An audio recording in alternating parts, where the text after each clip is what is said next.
Ladies and gentlemen, let's give him a round of applause as he joins us over here. Group President, Reliance Industries, former CEO, Nat Grid, Mr. Raghu Raman. A warm welcome to you. Thank you.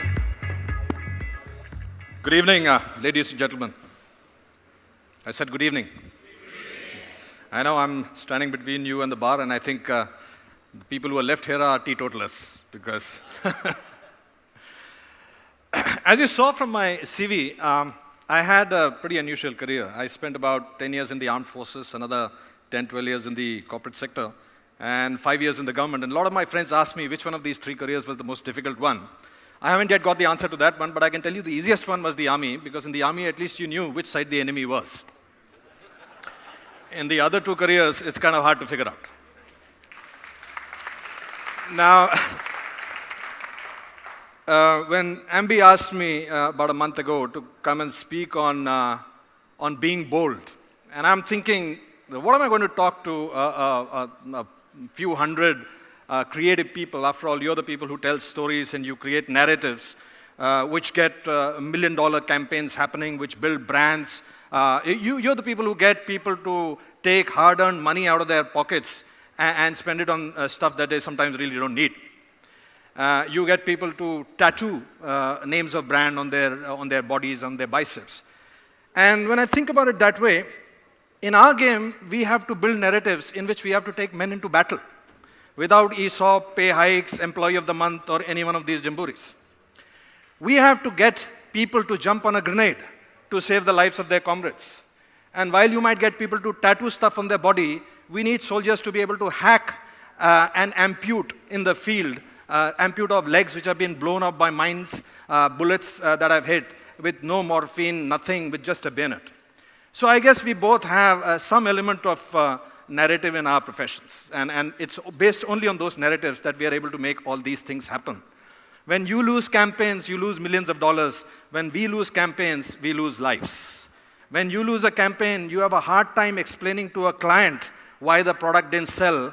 When we lose campaigns, we have to look into the eyes of widows and orphans and explain to those orphans why their fathers died. So it's a little bit of a risk in our game as well. Do you agree? Good. So what I'm going to do now is to take you through a few narratives to try and explain how in our game, and by the way, there's this big fallacy that soldiers are not afraid, and that's bullshit, actually. Soldiers are very, very afraid, because a soldier knows what a 7.62 bullet can do when it hits you. A soldier knows what it is like to die when your gut is spilling out and your life is going out with this intestines. You see people dying in front of you. I know that some filmmakers here, you don't sing a song and, when you get hit by a bullet, you scream for your mother. So we are afraid too, and I want to explain to you how institutionally, individually, and sometimes introspectively, we find the courage to do what we do literally on a daily basis. And in our game, our mission statement is not to find children who have got lost on a beach. It is sometimes to pull out children who are inside bore wells, from where they just can't be taken out by anyone else. So let me take you through some stories. None of these stories are mine except the last one. So this is, I'm not giving names here, because this is a story of the Indian Armed Forces, and actually of many armed forces, not just the Indian Army. And I'll therefore not specify specifically which are these stories and who are these people. So how it all begins is, in my own, how many of you seen the movie Laksh? Yeah, so my life was a little bit like that guy, totally lost. I didn't know what I wanted to do, where I wanted to go. I used to listen to the last guy who used to tell me sometimes a commercial pilot, sometimes merchant navy. Then suddenly something happened in my life and I joined the army. Of course, within the 3 days of joining the army, I regretted my decision. I cursed the guy who gave me the idea. I cursed the bloody clerk who sold me the form in UPSC. Usko bhi gali nikala. Kahan phas gaya? Where the hell have I got myself into? Because we met this bunch of guys waiting for us in the Indian Military Academy. Now, these are drill sergeants whom we call drill ustads. And to give you a sort of a metaphor of a drill ustad, if you take your worst nightmare, add it with Frankenstein and with Dracula, and make a composite person out of him and put him and the drill ustad next to each other, you would probably use this creature, choose this creature rather than the drill ustad. That's the kind of guys these are, especially if you see that guy with the big mustache. He was my drill ustad. And Their job is to take these young college-going civilians and make them into officers. And the way they do that is by 18 months of hard, grueling work. They would hold you by the belt and shake you like that until your teeth chattered. And the kind of dialogues and narratives they would have. So, for example, in the NDA, we have the Khetarpal Square, drill square. And it's named after Second Lieutenant Khetarpal, who died when he was 21, and he was a Paramveer Chakra winner. And this constant narrative into our ear that you are slamming your foot on the Khetarpal Square. If you don't do it properly, tum mera besti nahi kar raha hai, tum Khetarpal ka besti kar raha hai. And that kind of a sort of a fervor that they would introduce into you, the kind of dialogues they would shout into your ear. GC, you're called a gentleman cadet. जब GC यहाँ पे कदम मारेगा, तो मसूरी में honeymoon couple को पता होना चाहिए कि इंडियन मिलिट्री एकेडमी में लोहा फोर्ज हो रहा है. That's the kind of dialogues that they would shout into our ears to make us go to the next level. And then when we would pass out, the same drill instructor who used to put a boot on the back of my neck and make me do push-ups over a sewer, that man would stand in ramrod attention in front of me and salute me because now I am an officer. And the last lesson that he would tell me, कि साहब जिंदगी में कहीं पे भी जाके खड़ा होगा, तो ऐसा खड़ा होना चाहिए कि पूरी दुनिया को मालूम हो कि तुम नायर साहब का trained officer है. That would be the kind of ethos that they, and there is a lesson there, because when we train our youngsters, when we train our next generation, they have to be constantly reminded of what their previous generations have done, what their units have done, what their subunits have done, what their organizations have done. Let me share with you another story of a man who couldn't die. And again, these aren't stories which are particular to any one person. You might remember the Kargil operations in which we lost a lot of soldiers. We lost more than 600 soldiers. And I'm not telling you this story from the viewpoint of soldiering. I'm telling you this story from the viewpoint of parents who lost one of their sons. This, I don't want to name the family, but this was a school teacher who came from a small village in UP near Lucknow. And his son, their son, had died in the Kargil war in one of the most crucial operations in Jubar Top, where a post had to be taken. So after a year of the operation, the family came to see the place where their son had died. And like we do in the army, it was organized very well. We brought the family, the father and mother, they were old. We took them to Batalik sector. We took them all the way up, somehow managed to take them exactly to the spot where their son had died. And fortunately, there was an NCO, there was an Havaldar who was present with their son when their son was killed. And just to put this in context, basically what had happened was that the Pakistani troops had occupied one of those posts, and they had a machine gun there, and that machine gun was overshadowing all the ingress, and it was essential to take out that post before the operation could commence. And that post had to be taken out before first light, because another battalion was beginning an attack, and if this machine gun was not taken out, that attack and that battalion would be slaughtered. So this young officer, who was 24 years old, and he was there with just 5 other troops, including this Havaldar, they were hiding behind a rock, and they were being shot at literally point-blank distance, just about 20 to 30 meters. And each movement that they would make, there would be a machine gun fire that would come and splinter the rocks around them. Each time they tried to raise their head, they knew that the only way to make this happen was a death charge. Now, a death charge is when you know that as you will charge, that will be your final charge. And so this Havaldar got up, and he told this officer, कि साहब ये machine gun निकालना बहुत ज़रूरी है, and I'm going to now storm this. The 24-year-old boy caught his hand. That young lieutenant caught his hand and said, "Saab, aap to biwi bacche wale ho. You got a wife and kids. I'm young. I don't have a family. Let me be the one to do it." And then this NCO described the story to the parents. And he said, "Saab, वो साहब खड़े हुए और चट्टान की तरह खड़े हुए और चट्टान की तरह दुश्मन की तरह मूव करते रहे. And the enemy kept firing and the bullets kept going through his body, but he managed to reach that bunker, pull the grenade, put it inside the bunker, take those 4 soldiers along with him, and he died, but he made sure that that post was taken away." And that's a narrative when you hear. Even those of you who have not been in uniform will feel something happening to you, something coursing through your blood making you feel that this is a cause for which you can actually go out of the box, you can go out of the limits that you have set for yourself. Let me tell you another story, how units build a narrative, and they don't all have to be very macabre. And this is a very interesting story.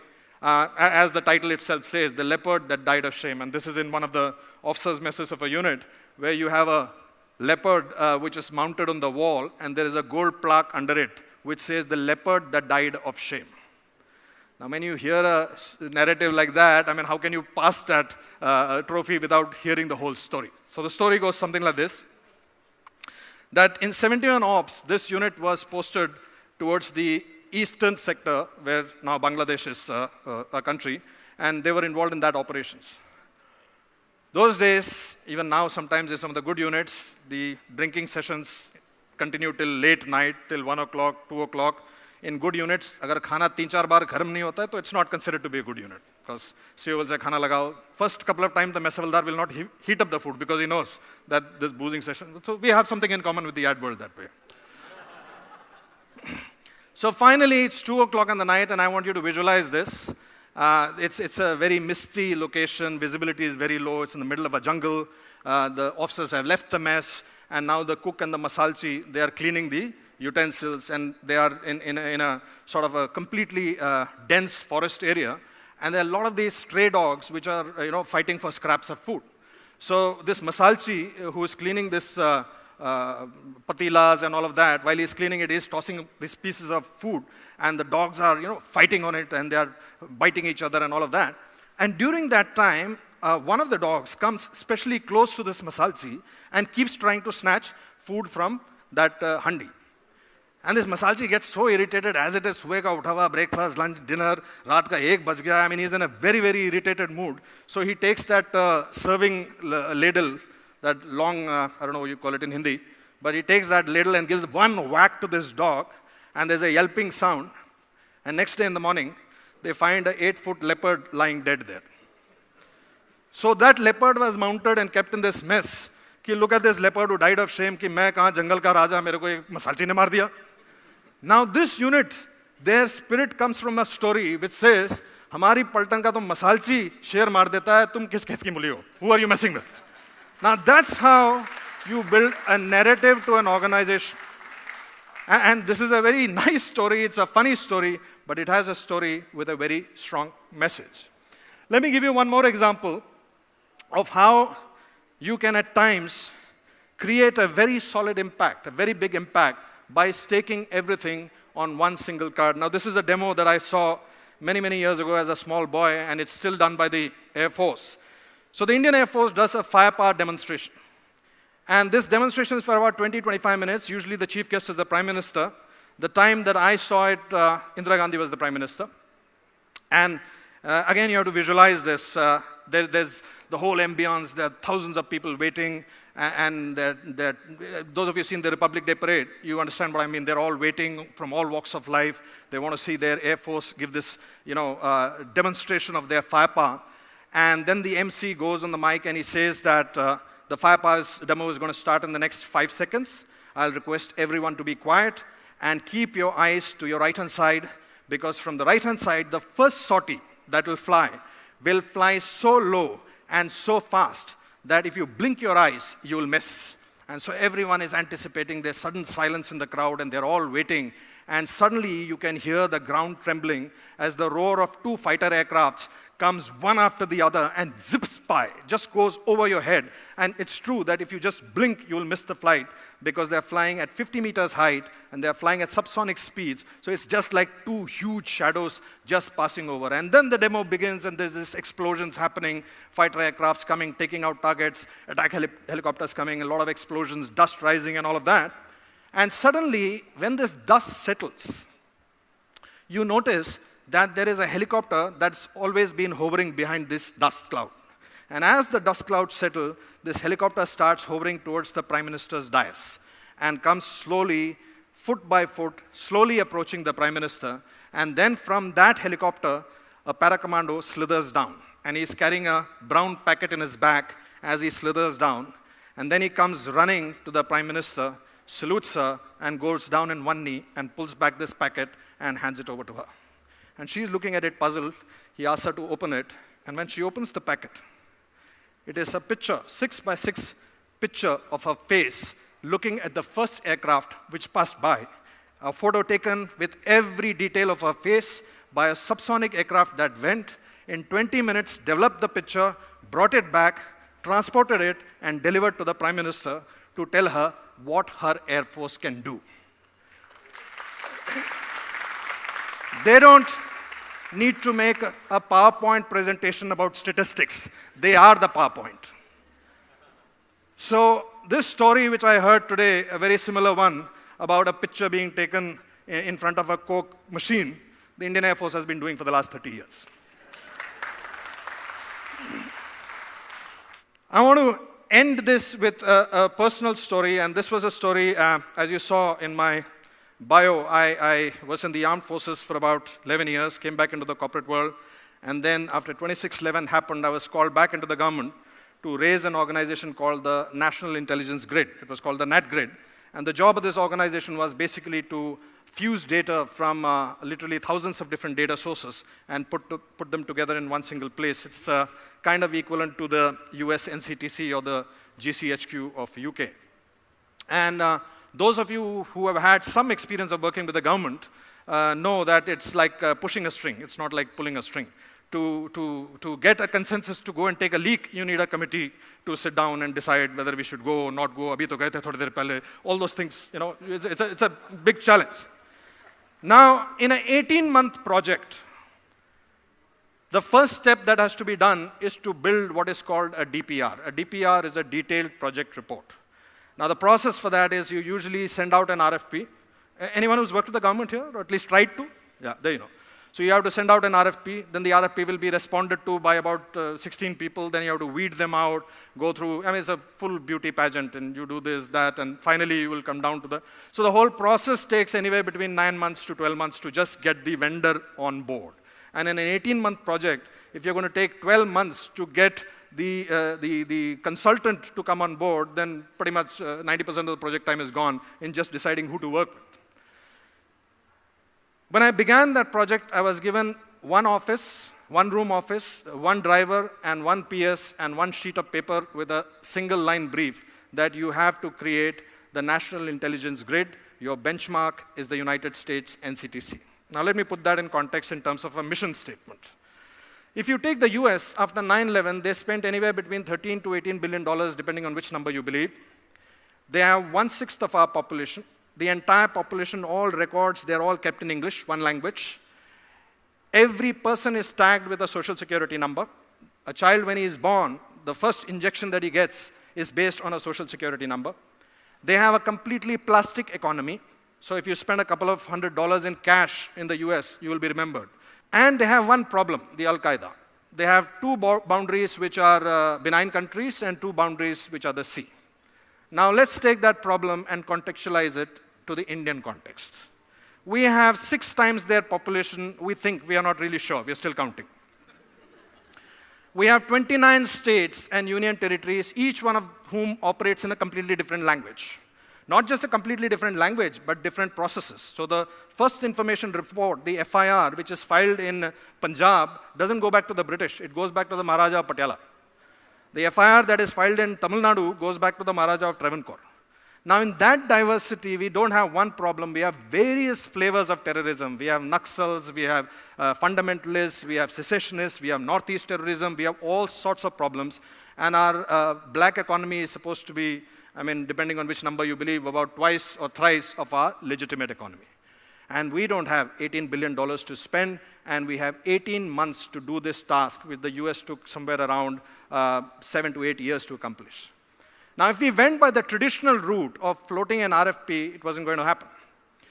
So completely out of the box, I reached out to about 20, 25 CEOs and completely cold called. CEOs from consulting firms, the McKinseys of the world, Accenture, PwC, Ernst & Young, Deloitte, and I told them that, do you remember where you were on 26/11? Do you all remember where you were on 26/11? You remember the first instance when you saw it on TV, the first person you SMSed, the first person you SMSed you. And you were watching these 10 men come into your country and rape your country live. You were watching that. And then suddenly after 14 hours, you saw the black cats come. And when these black cats started coming into your TV screen, that's the time the hair on your hands rose and you said that, Ab hamari bari hai. Now we are going to show you what we are made of. I told those CEOs that here's an opportunity for you to get out of your armchairs and help us build the infrastructure which will prevent this from happening. And I can assure you, without exception, all the CEOs sent some of their best, and I told them, I'm not going to interview these people, I'm going to trust your judgment, I'm going to trust that you will send your best people. And all of them sent a couple of people, 2 people, 3 people, McKinsey sent 4 people. All of these organizations sent their best stars, and they gave them to us pro bono, and said, just take these people from our side, and this is our contribution to nation building. We began that project, and when we began that project, we knew that we had to telescope it. We couldn't do in the normal DPR structure, which takes about 8-9 months to build. And so we walked up to the board and we wrote 100 days there. And in this DPR team, there were some people who were experts in building DPR. There were some people from Deloitte. There was a guy from Deloitte who has built about 15, 20 DPRs. And he kind of looked at everyone in a wide-eyed amazement, because the shortest DPR takes anywhere between about 9 to 10 months to make. And he actually, did a sign like this from the back, indicating to me that this guy is office rocker. And that's when I took them. So we were trying to find a way to motivate them. And I had a HR. Anyone from HR here? No? So you're shy of raising your hand? Okay. So we had an HR person who said, you need to get this team building exercise, you need to get them all in, sort of fired up, and let's take them out to Goa or one of these places and do these, falling back on each other kind of exercises to, sort of forge them into a team. Instead of that, I actually took them to the NSG headquarters. And the NSG gave a demonstration of what they could do there. And then they met the commanding officer who ran the 2611 operations. And many of you may not know the context of that operation. You saw it on TV and all of that. But it was one of the most textbook, more than 29 countries have come to India and studied how these boys did it, because in 72 hours, they opened 1,000 rooms. And this room opening drill, again, just to put it in context, there are 2 kinds of room opening drills. One is a room opening drill that you do in hostile territories. It's called hostile room opening, and you must have seen this in the movies. The team lines up next to the door, they place an explosive charge, the charge goes off, they toss a grenade inside, the grenade goes off, they put in the MP5 and lose a magazine, and then they storm into the room. You can't do that in Taj, Shabad and Oberoi, because there you have to attempt what is called a benign room entry. And that's because inside every room you can have a terrorist, inside every room you can have a tourist, and inside every room you can have a terrorist with a tourist. All 3 possibilities exist. So each room has to be opened with the same degree of caution, alertness, carefulness as the room before that, and the room before that, and the room before that, 1,000 times. And this officer also told this team that after the NSG took over, there was not a single collateral casualty. The only 2 people who died were the commandos, but not a single civilian was killed after the NSG took charge. And he told this team,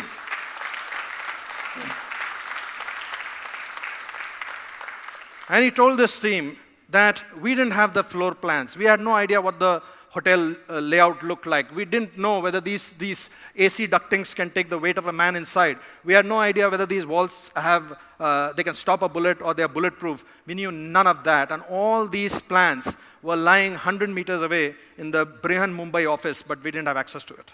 So we went into this battle with our blindfolds around our eyes, our hands tied behind our back. All I am asking you on behalf of the National Security Guard, if you are half as good as what Raghu tells me you are, then next time we have to go into battle, please don't make us fight at a disadvantage. When we came back from the NSG headquarters in Manesar, the whole bus was quiet. These 35 people were completely quiet and somber.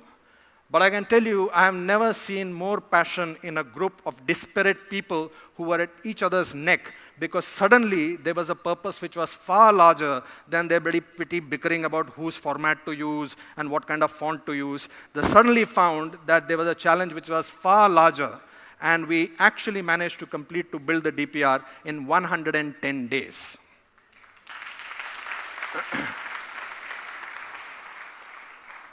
I want to share this last lesson You don't need to see what happens in the forces or how the army does it and what are the kind of sacrifices soldiers make to realize that every person sitting in this room and those who went away from this room belong to 0.00001% of humanity. You've all had a great education, you are in reasonably good health, you are in reasonably good wealth. You are that tiny minority of people who have actually won the lottery of life. Next time when you're flying back to your respective cities and as you are leaving the airport, just roll down the windows of your cars and look around you and you will see these tiny children who are darting about in traffic trying to beg and earn a little bit of money, and if they don't bring back a certain amount of money each day, they get beaten. But for the grace of God, they could be your children. But for the grace of God, they could be you. And despite all the great things that we all have, we constantly feel this fear of attempting to do something bold. And I think that is really, really stupid because we pretty much have it all when it comes to the lottery of life. Just think about it as a metaphor that if you took your life and made it into a 35 millimeter film, you know the old film, the celluloid film, and you strung it on this hall completely, and then someone came with a pair of scissors and started cutting out bits and pieces of it and stuck it back together, you won't even know that you have missed that much of life because last Wednesday was exactly like the Wednesday before that, exactly like the Thursday before that. You keep repeating, we all keep repeating our lives exactly the same way. So if someone could snip out years out of your life and you are 40 years old and someone could snip out 8 years out of your life and you didn't notice the difference, then you might not as well have lived those 8 years. So think about it with that perspective and you'll suddenly realize, if you just close your eyes for a second and visualize your greatest happiness, the greatest achievement, the greatest relationship, the greatest thing that has ever happened to you, and you're honest to yourself and you move back to time in history, you will find that the origin of the greatest happiness started at your worst time, at the time when you were hurt the most, at the time when you lost something the most. So it's only when you lose the stuff, it is only when your relationships are tested, when you yourself are tested, you realize the strength of both yourself and your relationships and your friends and the things that you have with you, and that is a great gift. And that is why fear is actually a gift. It is a gift. If we manage it well, it can take us completely to a new level, completely to a new orbit. That's the end of my presentation. Thank you. Thank you. Thank you.